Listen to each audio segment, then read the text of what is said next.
지금 우리 사회에는 초고령 사회를 앞두고 노후 준비에 대한 관심이 어느 때보다 고조되고 있습니다. 우리 총회도 이미 1992년부터 연금 제도를 시행했지만 고질적인 재정 투명성 문제로 인해 한때 신뢰를 잃기도 했었고 그로 인해 연금 운용이 원활하지 못했습니다.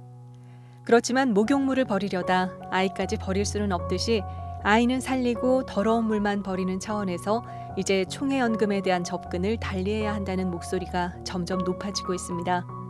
보통 개인이 노후를 준비할 때 일반적으로 세 가지를 준비한다고 합니다. 첫째는 국민연금이고 둘째는 퇴직연금, 셋째는 개인연금 저축, 즉 사연금입니다. 물론 모든 사람이 이 세 가지 열쇠를 다 가진 것은 아닙니다. 어떤 사람은 국민연금조차 없는 사람도 있고 어떤 사람은 그 이상을 준비한 경우도 있습니다. 이런 현상은 목회자의 경우도 예외가 아닙니다. 우리 총회연금은 지금 어떤 상태일까요? 앞서 언급한 대로 납골당에 투자했다가 사업이 부실해져서 약 61억 원의 손실이 있었습니다. 당시 응급재단의 이사장과 이사들이 결정한 사항인데 아무도 책임을 지지 않고 있는 것은 참 안타까운 일이고 이런 일로 인해서 불신이 쌓인 것도 사실입니다. 앞으로는 이런 일이 절대로 발생하지 않도록 장치를 만들어야 하겠습니다. 그러나 지난 30여 년간 납골당 투자 손실 외에 재정 비리는 없는 것으로 알고 있습니다. 매년 감사를 실시하고 있고 외부 회계법인의 감사를 받고 있기 때문에 그런 일이 발생할 여지는 거의 없다고 볼 수 있습니다. 그리고 발생 즉시 감지가 되도록 제도화되어 있습니다. 그렇다면 우리 총회연금의 장점은 무엇일까요? 우리 총회연금의 가장 큰 장점은 연금 외에 기금이 있다는 것입니다. 기금은 일종의 기부금을 모아 그것을 연금 지급금으로 사용하도록 적립된 것인데요. 전국 교회가 이 일에 동참해 주셔서 아마도 약 70억 원 가까운 기금이 조성된 것으로 알려져 있습니다. 이것은 국민연금을 비롯해서 어떤 연금도 가지지 못한 장점인데 타 교단들도 가장 부러워하는 요소입니다. 현재 기금을 제외한 연금만 약 350억 정도 적립되어 있다고 합니다. 이를 기금과 합하면 400억이 넘습니다. 감리교, 통합, 고신 등의 교단들도 연금을 운용하고 있지만 운용의 안전성과 장기적인 측면에서 본다면 우리 총회연금이 가장 건강한 편에 속한다는 평가를 받고 있습니다.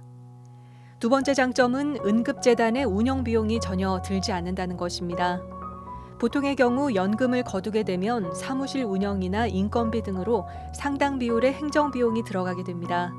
그러나 우리 총회 응급재단은 총회가 그 운영비를 지불하기 때문에 행정비용이 거의 들어가지 않고 우리가 내는 연금과 기금은 고스란히 그 이상으로 돌려받게 되는 것입니다. 이런 장점에도 불구하고 활성화가 안 되고 있는 중요한 요인은 가입자가 너무 적은 것입니다. 우선 가입자가 전체 회원의 8% 정도밖에 안 됩니다. 많은 총회 소속 교역자들이 국민연금이나 개인연금에 가입하고 있는 반면에 총회연금은 외면하고 있는 것입니다.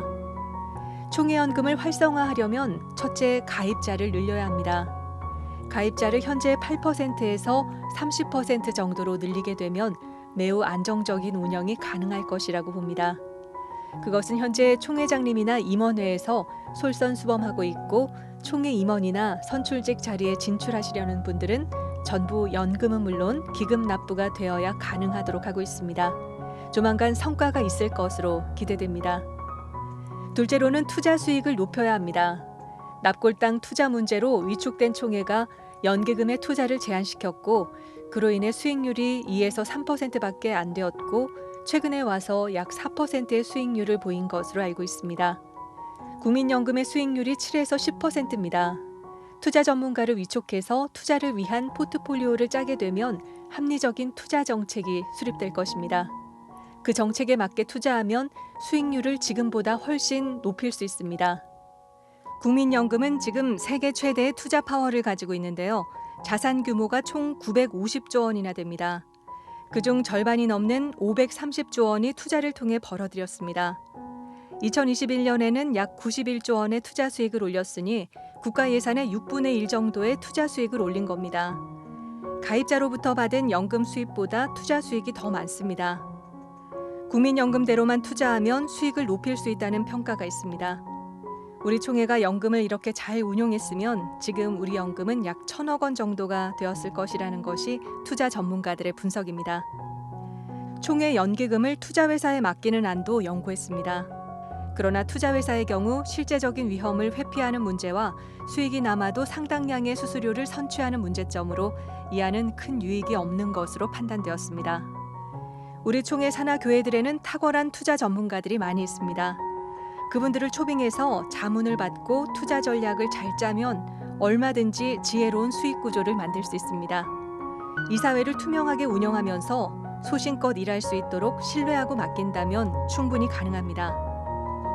핵심을 몇 가지로 요약하면 가입자를 늘리고 운용 수익을 올리는 투자 정책을 수립하고 기금을 더 확보하면 총회 연금은 국내에서 가장 안정된 응급기금이 될 것입니다. 오정호 목사는 총회를 위해 섬길 기회가 주어진다면 기금의 규모를 현재 70억에서 100억으로 확충하겠다고 약속을 했고 가입자도 20% 이상 올리겠다고 했으니 기대가 됩니다. 마지막으로 한 가지만 더 언급해야 할 것이 있습니다. 교회들마다 원로 목사님에 대한 은퇴 후 예우에 대해 대책을 연금으로 설계하면 교회는 은퇴 원로 목사에 대한 부담을 많이 덜 수가 있고 연기금 운영에도 큰 도움이 될 것으로 보여 개교회와 총회가 함께 사는 방안이 될 것입니다. 앞으로 총회 연금으로 인해 안정되고 소신 있는 목회를 감당할 수 있기를 소망해 봅니다.